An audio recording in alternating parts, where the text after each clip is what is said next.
Daddy, আন্নের কিছু গুরুত্বপূর্ণ কথা বলতে আসছি, কথাগুলো বললে আমি চলে যাবো। হালার করে হাল্লা, তুই কি কবি ও মুই ভালো করে জানি।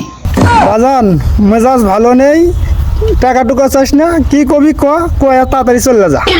ড্যাডি, মোর কথাগুলো শোনার আগে কানটা ভালো করে নাড়া দিয়ে নেন, কারণ মোর কথাগুলো শোনার পর ফটাস করে মাটিতে চিৎ করে পড়ে যাইতে পারেন।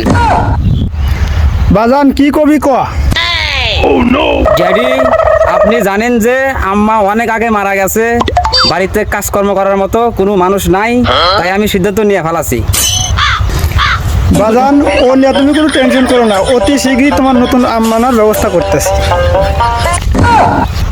ড্যাডি, আমি আগেই বলছি যে আমার কথাগুলো শোনার আগে কানটা ভালো করে নাড়া দিয়ে নেন।